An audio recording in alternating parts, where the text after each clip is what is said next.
안녕하십니까? 배팅 부동산, 농지에 특히 많은 불부합지, 일제시대 잔재, 내 땅 지키고 넓히는 방법 진행하도록 하겠습니다. 우선 아주 쉽고 간단하게 그 불부합지를 측량의 초간단한 역사부터 살펴보고 그 다음에 초간단한 도면을 확인해서 불부합지를 아주 쉽게 설명드리도록 하겠습니다. 조선시대에도 이런 그 특별한 기계가 있었습니다. 거리를 측정하는 정밀한 기계가 있었지만 실제 전국적으로 널리 사용할 수는 없었습니다. 아시다시피 녹록길은 그 고저차도 있고 한마디로 이게 울퉁불퉁한 길을 가야 되니까 이런 그 기계로는 거리를 측정하기가 힘들었죠. 그래서 주로 이런 그 줄자를 썼다고 합니다. 대나무로 만든 죽재권척이라는 잔데 대나무가 그 계절 변화나 어떤 온도에 따라서 신축이 그 적기 때문에 신축량이 적기 때문에 상대적으로 좀 정확하게 거리를 잴 수 있는 그런 재료라고 합니다.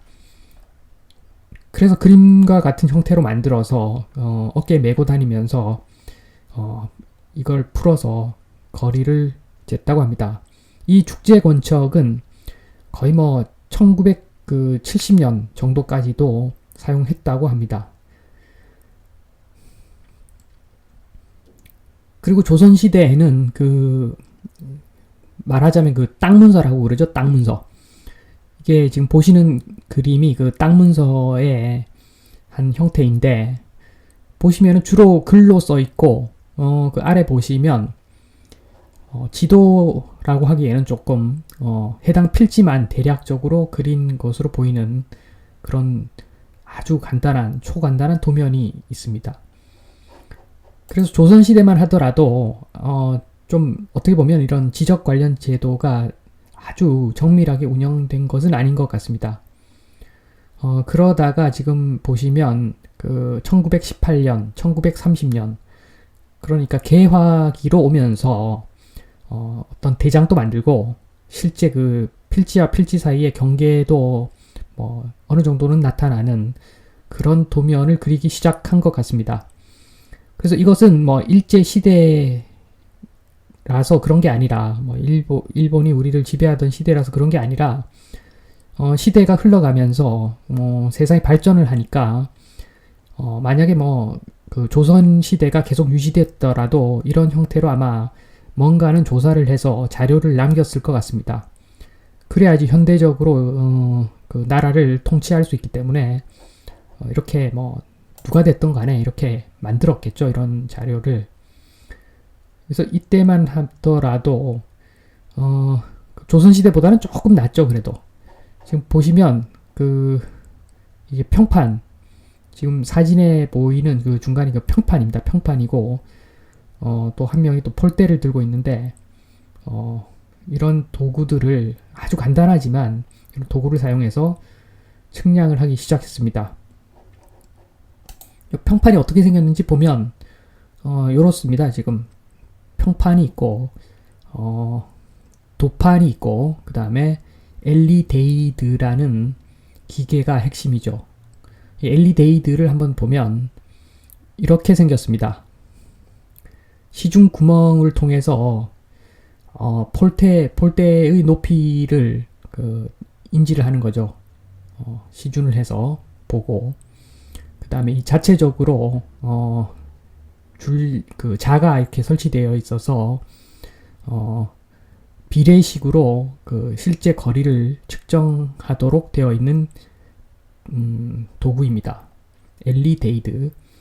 그래서 제가 삼각형을 그려놨는데 지금 보시면 빨간색 삼각형과 노란색 삼각형이 있으면 그 빨간색 삼각형이 그 엘리데이드에 있는 가로 길이하고 그 다음에 높이 빨간색 삼각형의 수치는 우리가 알고 있고 그 다음에 노란색 삼각형의 그 높이는 폴대의 높이가 있기 때문에 그것도 안다고 봐야죠.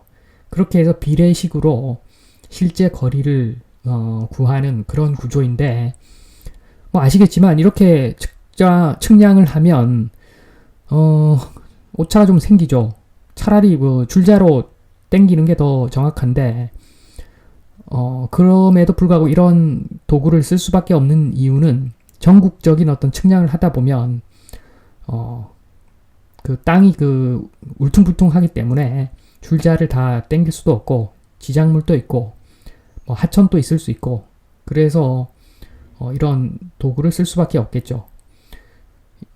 그러니까 뭐 그 일본이 중심이 됐든 뭐 그 우리 조선이 중심이 됐든 뭐 이런 식으로 측량을 해서 지적도를, 나름의 지적도를 만들었던 거죠. 그래서 조금 여담으로 지금 이게 국토부의 유튜브 자료인데, 그 지적 제조사 사업에 대해서 이야기를 하는 표현을 보면 그 일제 잔재 지적 불부합지 이런 표현이 있는데, 조금 잘못된 표현 같습니다. 그 잔재라고 하는 것은 안 좋은 것들인데, 이게 과연 안 좋은 것만일 수 있겠는가? 결국에는 지금 지적 재조사 사업을 하는 이유는 측량 기술이 발달함에 따라서 지금은 광파기, GPS 이런 측량기를 갖다 대면 그냥 뭐 몇 미리, 뭐 1mm 단위로 그냥 오차가 나기 때문에 새로운 어떤 전자지도를 구비할 필요가 있는 거죠. 요것은 그 기술이 발달해서 자연스럽게 지적 재조사 사업을 해야 되는 거지, 뭐 이게 일제시대 이런 문제는 아닌 것 같습니다.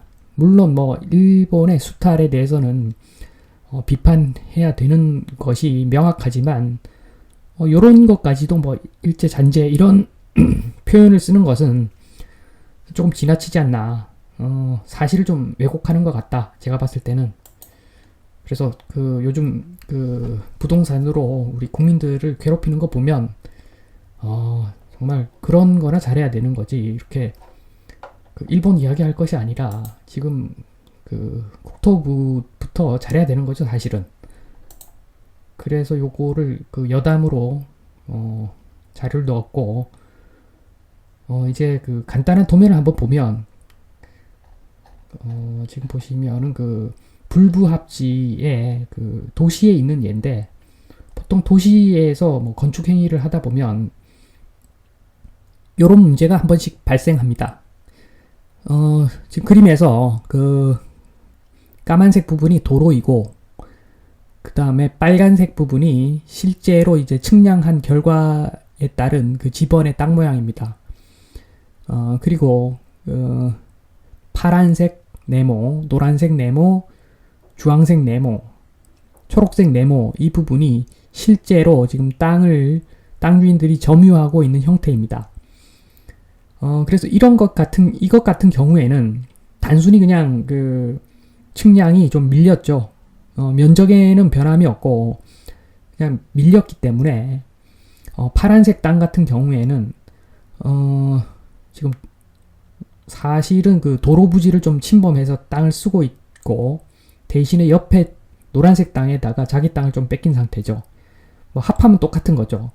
그리고 제일 오른쪽에 초록색 땅 같은 경우에는 옆에 땅을 더 쓰고 있지만 자기 땅은 지금 도로로 사용되고 있기 때문에 마찬가지인 거죠. 그래서 도시에서 이런 그 불부합지가 꽤 많이 나타나는데, 이것은 그 도시 같은 경우에는 이미 그 지적 재조사가 끝난 거죠, 사실상. 집을 짓고 하다 보니까 뭐 측량을 해보면 이런 것들이 미리 조사는 다 되어 있는데 현황과 맞지 않는 그런 케이스인 거죠. 그래서 이런 불부합지는 뭐 그냥 쓰면 되니까, 지금 현재 땅을 차라리 좀 덜 골치 아픈데, 지금 다음 사례는 아주 골치 아픈 사례인 거죠. 그러니까 예전에 그 옛날 방식으로, 그 평판 측량 방식으로 그 서면에 있는 기준점에서 쭉 측량을 한 결과와, 그 다음에 동면에 있는 기준점에서 평판 측량을 쭉 하다 보면 이게 오차가 누적되다 보니까 몇 킬로 이렇게 땡기다 보면 그 필지 하나가 사라질 정도의 오차가 생기기도 합니다. 그래서 요 것은 뭐냐 하면 동면과 서면의 이 경계되는 지점은 옛날에는 그냥 불모지였죠. 불모지. 그냥 아무도 쳐다도 보지 않던 땅이었는데 뭐 시대가 발달하면서 이런 땅도 이제 써야 되겠다고 생각을 딱 하고서 보니까 서면의 측량 자료를 기준으로 할 때는 동면의 필지 하나가 없어지는 형태가 되는 거고, 반대로 동면의 그 측량 자료를 근거로 해서 하자니 그 서면의 필지 하나가 없어지는, 그만큼 오차가 큰 경우도 있는 거죠. 그래서 이런 경우는 땅이 하나 날아가는 케이스이기 때문에 아주 골치 아픈 거죠. 그래서 지적 재조사 사업을 꾸준히 해왔고 앞으로도 해야 될 사업이 있는데, 그 지적 재조사 사업을 한번 설명드리겠습니다. 대상은 그 지적 불부합지인데 이런 땅들이 그 국토의 한 15% 정도 됩니다. 그래서 그 과정을 한번 보면 실시계획해서 그 다음에 주민설명회를 열고 그 다음에 3번이 중요하죠. 3번 토지 현황, 지적 재조사, 측량을 하면서 그 병행해서 토지 소유자의 동의를 받는 거죠. 3분의 2 이상의 동의를 받아야지 유효한 겁니다. 그래서 3번이 중요하고, 그래서 이게 그 3분의 2 이상의 동의를 얻으면 그 사업지구를 지정하고 측량을 본격적으로 해서 경계 설정 및 합의를 한 다음에 6번 이의 신청 및 경계를 확정하고, 7번이 중요하죠. 그 측량 결과에 따라서 조정금을 정산합니다. 그래서 어떤 사람은 땅을 좀 더 받는 대신에 돈을 내야 되고, 어떤 사람은 자기 땅이 좀 날아가는 대신에 돈을 받는 거죠. 그래서 돈을 받는 사람이 생기고 돈을 그 내야 되는 사람이 생기는데, 측량 결과에 따라서 그 금액은 그 경계 확정 시점의 감정평가액을 기준으로 합니다. 기본적으로. 그러고 나서 뭐 디지털 지적도를 작성하고 등기를 정리해서 마치는데, 이러한 사업 자체가 이런 측량이라든가 등기하는 이런 비용을 국가에서 대고 이 모든 과정을 한 1년에서 2년 정도 소요가 되게 해서 사업을 끝마칩니다. 그래서 이 지적 재조사 사업, 불부합지와 지적 재조사 사업을 통해서 본 그 배팅 포인트는 뭐냐 하면, 그 첫 번째가 이게 좀 큰데, 지적 불부합지 토지는 못난 땅도 성형수술 찬스가 있다. 다시 한번, 지적 불부합지 토지는 못난 땅도 성형수술 찬스가 있다. 이게 무슨 말이냐 하면, 그림을 보시면 왼쪽 땅이 그 직접적으로 딱 봤을 때 못났죠. 이런 못난 땅도 이런 그 지적 재조사 사업을 하고 나면 필지가 빨갛게 이렇게 예쁘게 바뀝니다. 그래서 직설적으로 봤을 때 이런 케이스가 있는 거고, 그 다음에 또 다른 케이스는 뭐냐 하면, 오른쪽 보시면 까만색이 도로이고 파란색, 노란색, 주황색이 필지인데, 요런 땅이 한 번씩 있습니다. 가끔 가다 보면 파란색 땅이 이상하게 저렇게 도로를 물고 있어서 노란색 땅이 맹지인 경우가 있는데, 이것을 그 지적 재조사 사업을 하면, 물론 뭐 파란색 땅 주인은 좀 억울할 수도 있겠지만 이렇게 빨간색처럼 정비가 됩니다. 그럴 수밖에 없죠. 이걸 지적 재조사 사업을 끝나고 나서도 저런 형태를 유지하면 욕먹는 일이니까 거의 뭐 빨간색으로 저렇게 정리가 될 것 같은데, 이러면 노란색 땅 주인은 대박을 터뜨리는 거죠. 왠지 탈출하니까 그냥 공짜로. 이런 경우도 있고, 그 다음에 그 현황 도로가 있긴 있는데, 그게 뭐 지목이 전도 있고 뭐 임야도 있고, 그런 땅이 이 재조사 사업이 끝나고 나서 도로대장에 등재된 도로가 될 수도 있는데, 그렇게 되면 그 옆에 붙은 땅들은 또 대박인 거죠. 그런 이야기다. 그렇게 보시면 됩니다. 성형수술은 그런 이야기고, 그 다음에 두 번째로 그 조금 마이너한 이야기이긴 한데, 그 토지 매입 매도 가격, 요것은 토지 소유자 협의회의 요청이 있으면 지적재조사위원회에서 심의를 해서 그 토지를 매입하고 매도하는 그 가격을 개별 공시지가로 산정해서 정하기도 한다는 이야기입니다. 그러니까 이게 무슨 소리냐면 그 지적재조사 사업의 그 진행 과정을 보면 경계가 확정되면 조정금 정산을 하는데 그 조정금 정산에서 땅이 좀 늘어나는 사람은 돈을 내는 거고 땅이 줄어드는 사람은 돈을 받는 건데 만약에 그 지적재조사 사업을 하는 요 불부합지 땅을 특정 개인이나 어떤 특정 집안이나 특정 집단이 많이 들고 있다. 많이 들고 있으면 그 플러스 알파 추가 수익도 실현이 가능하다는 거죠.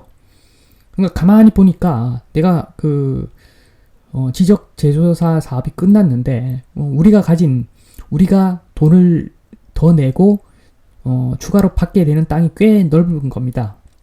그러면은 당연히 이의 신청해야 되겠죠. 토지 소유자 협의회에서 요청을 해서 개별 공시지가로 산정해서 그 가격으로 돈을 내고 받고 그렇게 하자. 그렇게 정할 수도 있는 거죠. 그런 이야기입니다. 그리고 그 불부합지 하면은 빼놓을 수가 없는 이야기가 있죠. 그게 바로 점유취득시효입니다. 점유취득시효의 그 농지에서의 가장 일반적인 케이스를 오른쪽 그림에서 한번 보시면 빨강색 부분이 진짜 내 땅입니다. 빨강색 진짜 내 땅은 아주 크지는 않은데 지금 노란색은 내가 쓰고 있는 땅인데 엄청 넓게 쓰고 있습니다. 이렇게 내가 쓰고 있는 이 땅을 나는 20년 이상 쓰고 있었어야 되는 거죠. 자, 그래서 점유취득시효의 그 요건을 보면 연속해서 20년간 그러니까 점유하다가 말다가 이러면 안 되고 계속 연속해서 점유를 20년간 해야 됩니다. 첫 번째 조건이. 그리고 두 번째 조건이 그 자주라는 조건이 있는데 이것은 소유의 의사가 있는 상태라는 의미입니다. 그러니까 임대를 해서 20년간 쓰면 안 되는 거죠. 이건 뭐냐면 딱 바로 위에 있는 케이스. 나는 빨간 게 내 땅의 범위가 빨간 선인지 몰랐다. 나는 노란 땅을 지금 쓰고 있는데 난 이걸 내 땅인 줄 알고 지금까지 그냥 썼다. 말 되는 거죠, 이거. 그 다음 세 번째 조건이 평온 공연하게 점유. 이것도 되는 거죠. 내가 지금 동네 사람들 다 알다시피 내가 노란 땅을 지금 몇십 년간 내가 그 농사를 지어왔다. 아무 분쟁 없이 나는 그냥 편안하게 이걸 지금까지 써왔다. 그 이야기죠. 그 상태에서 1번, 2번, 3번 그 조건을 충족하면 등기 청구권이 있습니다. 점유취득시효에 대한 점유취득에 대한 등기 청구권이 생기는데 이 권리를 적극 활용해서 등기를 하면 내 땅이 되는 것이고 시기를 놓치면 내 땅이 되지 않는 것입니다. 조금 자세하게 더 살펴보겠습니다. 여기서 핵심은 등기 청구권이 좀 애매한 핵심 개념인데 이 등기 청구권이라고 하는 것은 두 가지 요소가 있습니다. 자, 첫 번째가 완성 당시 점유자가 완성 당시 소유자에게 청구해야 되는 권리입니다. 두 번째가 그 소멸시효가 있는데 20년 점유를 다 채우고 나서 점유를 상실하면 그 10년 후에 청구권이 상실된다는 내용입니다. 자, 예시를 통해서 한 번 더 좀 심층적으로 한번 보면 요것만 알면 요거 세 가지 그림만 알면 거의 그 점유 취득에 대해서는 다 안다고 봐야 되는데 제일 위에 첫 번째 그림, 두 번째 그림, 세 번째 그림 순서대로 보면 자, 첫 번째 그림은 갑소유 땅을 을이 점유해서 20년간 쭉 점유를 하는 겁니다. 그래서 20년이 된 시점에 점유 취득할 수 있는 권리가 생기는 것이고, 이때 바로 을이 갑한테 청구를 해서 등기를 칠 수도 있는 거고, 을이 20년 완성하고 나서 좀 지나서 정이라는 사람한테 앞서 보신 그 빨간색 선에 내 땅을 팔았다. 만약 정한테. 그리고 정도 그 노란색 범위에서 사용한다. 라고 하면 이때는 을이 점유를 이제 하지 않기 때문에 이렇게 정이 땅을 산 시기로부터 한 10년 이내에 을을 대신해서 대위해서 청구를 갑한테 하면 정도 그 노란색 땅에 대한 등기를 칠 수가 있는 겁니다.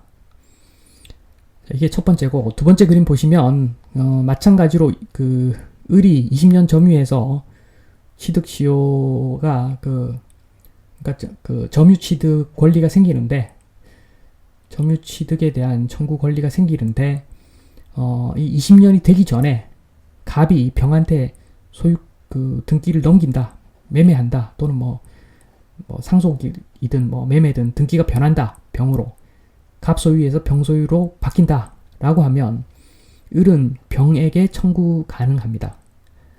자, 세 번째, 제일 마지막 그림, 마찬가지로 20년 동안 점유해서 점유취득 청구권이 생기는데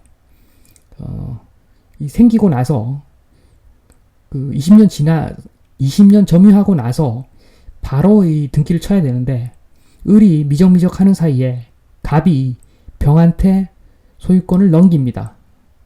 자, 이렇게 되면 청구가 불가능해집니다. 그래서 이때 만약에 갑이 을이 지금 점유 취득을 한다는 사실을 알고서 갑이 병하고 짜고서 병한테 소유권을 넘긴 경우라면 무효인데, 그때는 을이 청구할 수 있습니다. 갑과 병의 매매를 소유권 이전을 무효로 처리를 하면서 을이 갑한테 소유권을 점유 취득을 할 수가 있는데, 등기를 칠 수가 있는데, 그런데 사실 그런 내용을 입증하기가 어렵죠. 갑 입장에서는 그 사실을 알고 병하고 짜고서 넘겼을 수도 있지만, 갑이 그냥 나는 몰랐다, 나는 그거 팔고 좀 다른 땅 살려고 팔았다, 그러면 입증이 사실은 쉽지는 않죠. 자, 그래서 그 입증이 쉽지 않다고 일단 가정을 하고, 이런 경우에 을이 점유 취득을 통해 등기를 칠 수 있는 어떤 그런 상황이 되려면 병이 갑에게 소유권을 다시 이전해야 됩니다. 이런 경우는 거의 없겠죠. 자, 그것이 아니면 병이 취득한 후에 20년 동안 또 점유를 해야 됩니다. 그러면 병한테 청구를 할 수가 있습니다. 자, 3번 점유 취득 시효에서 가장 중요한 배팅 포인트. 자, 만약에 지금 내가 살고 있는 지역에서 내 농지가 등기 면적보다 좀 큰 것 같다, 내 땅이 좀 큰 것 같다, 이건 농지 아니라도 해당되는 거죠. 도시면 더 좋죠. 도시면 그 이득이 더 크기 때문에 내 땅이 등기 면적보다 좀 큰 것 같다, 대략적으로 줄자로 당겨보니까 좀 크다, 또는 내가 사는 동네가 전반적으로 등기 면적보다 땅이 작은 동네다, 그럼 이게 측량을 쭉 하면은 문제가 생길 수밖에 없겠죠. 그런 동네다. 플러스 이제 땅값이 원래 좀 나가는 동네거나 개발 호재가 있거나, 그러니까 무슨 소리냐 하면, 내가 점유 취득을 청구를 했을 때 나한테 떨어지는 돈이 좀 되느냐 안 되느냐, 이걸 따져봐야 되는 거죠. 그러니까 예를 들자면 내 땅이 침범한 길이가 2m 정도로 추정이 되고, 내 땅이 그 폭이 한 330m 되는데, 그러면 내가 그 점유 취득할 수 있는 땅 평수가 200평이다 만약에. 그리고 동네의 그 땅값이 평당 10만 원이다. 그럼 이거 그 점유 취득하면 2천만 원 생기는 거잖아요. 또는 지금 현재는 뭐 10만 원, 뭐 몇만 원 하지 않는데, 이게 주변에 지금 막 개발하고 난리 났다. 나중에 몇 배씩, 몇 배, 몇십 배 뛸 땅이다. 뭐 그런 경우라면 계산을 잘 해보시고, 전문 그 법무사나 변호사하고 상담을 한 다음에 이 그 변호사나 법무사 비용이 얼마 정도, 소송비 같은 것들이 얼마 정도 든다라는 이야기를 듣고 나서 계산기 한번 두드려 봐야죠. 그래서 이득이 크다 싶으면 바로 진행을 해야 됩니다. 그러니까 다시 그림을 한번 보시면, 지금 그 점유취득 시효라고 하는 것은, 점유취득이라고 하는 것은 방어도 빨리 해야 되고 공격도 빨리 해야 되는 겁니다. 지금 보시면 을 입장에서 점유하고 나서 공격을 빨리 하지 않으면 이게 다 이 권리가 날아갈 수 있는 확률이 있는 거죠. 반대로 갑 입장에서는 20년 동안 내가 좀 모르고 있었는데 이걸, 그러면은 바로 조치를 취해야죠. 바로 조치를 취해가지고 그러니까 이게 방어든 공격이든 먼저 하는 놈이 이기는 겁니다. 이거 거의.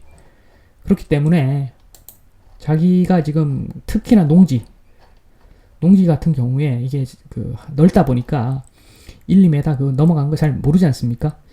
그래서 자기 땅으로 가실 때, 자기가 쓰고 있는 땅으로 가실 때 대략 보측이라도 한번 해보시고, 내 땅이 넓은 것 같다, 또는 내 땅이 좁은 것 같다, 그럴 경우에 공격과 방어를 빨리 하시기 바랍니다. 이만 마치겠습니다. 감사합니다.